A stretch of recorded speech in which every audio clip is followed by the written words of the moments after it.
Okay, so finally in this second stage of the process, the research phase, let's take a look at an example from the business that I built and sold. So as you now know, in 2007, I started a company called Melbourne Private Tours.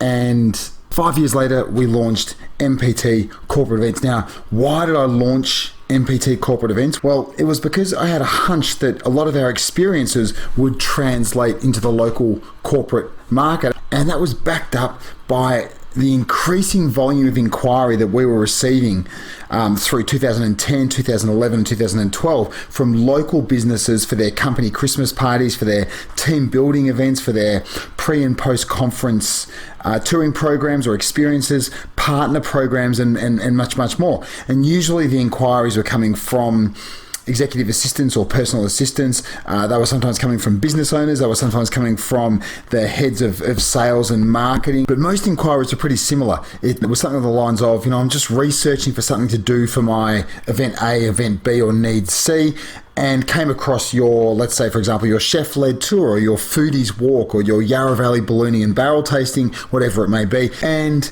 this looks like something my team would like to do. Can you send me over some information and perhaps a quote? I felt the signs were there and I decided to really take the time to do this properly. So how did I go about it? Well, the first thing I did, I went back to all of our corporate inquiries from the past 3 years, and I took a really good look at the types of businesses, the types of industries, the size of the company, and the role of the person who had made the inquiry. And there were quite a few patterns that emerged. This is the way that I decided to approach it. I started first of all with people in my networks, because a lot of people we know are working in companies. So started with them and I asked them questions. I can't remember how many people at the time, maybe 20, 30, 40 people.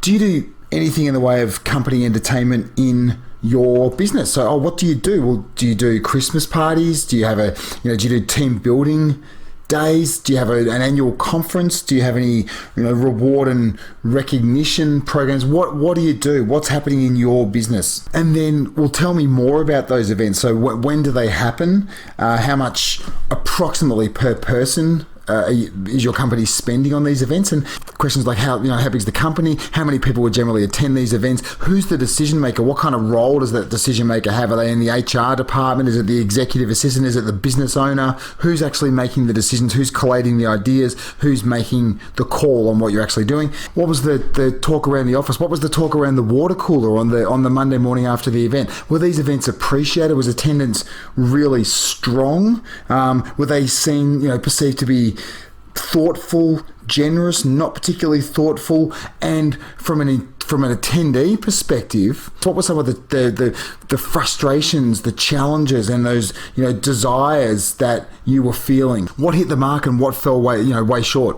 So then I went a little deeper and I put some time into researching industries that were doing really well at that point. Just Googling around, finding industries that were flying back in 2012, and then researching local businesses within those industries that were seen to have really strong performance, businesses that were doing really, really well and people were talking about it. Again, really easy stuff to find just by Googling around. And then lastly, local businesses in those industries that fit the demographic of those that we had been generating a lot of inquiry from. And from there, it was time to hit the phones. And a lot of people find this to be really uncomfortable. It became pretty easy to me. So the aim of the call was to have a conversation with the decision maker within that business. So whoever I got on the phone, it might be the receptionist, secretary, it might be the switchboard, whoever it was always the same. This is who I am. This is what I do. First and foremost, I'm not trying to sell anything. I'm working on a really awesome new range of team building experiences or company Christmas party options, whatever it is that I was working on.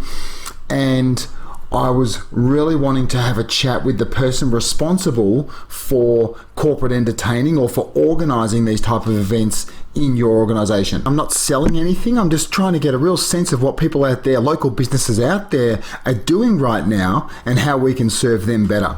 The kind of questions that I would ask them would be, what do you do for X, Y, Z, for your Christmas party, for your for team building days, for end of financial year events, or for your annual conference, for any reward and recognition for staff, whatever it was. What do you do? When do you do it? How much do you often spend per person was a really good one. People were generally quite forthcoming. Yeah, we usually spend about, $200 per person, or I could ask them if they might have mentioned that they did a dinner in a private dining room, so I could sort of estimate that. I'd say, well, would you say that probably costs about $100 per person for the food, and maybe $60 per person? And I would say, yeah, that sounds about right. So I could come up with a general rough idea as to what they spent per person for the team size that they were entertaining, and how often, and also questions like, what was feedback generally like? And for you as the decision maker, what was the single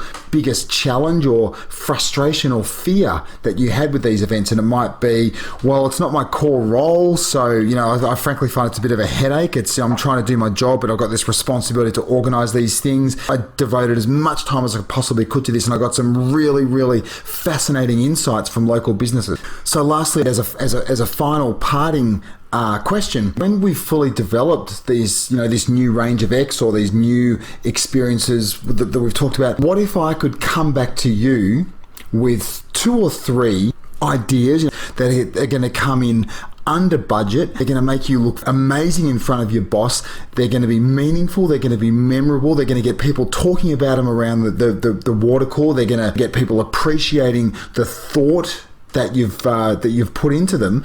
Would you be interested in seeing those? And the answer was absolutely yes. So that was awesome, because effectively it gave me permission to come back to them and say, well, here are those ideas that you asked for, and look, they're in under budget. Look, they're head and shoulders above anything that you've done previously.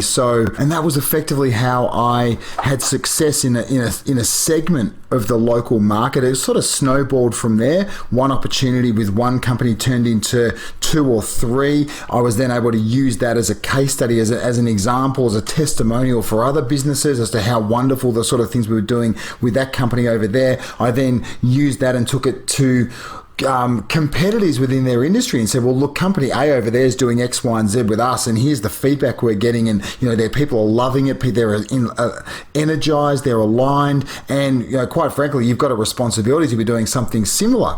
And after a short while, things just really, really took off.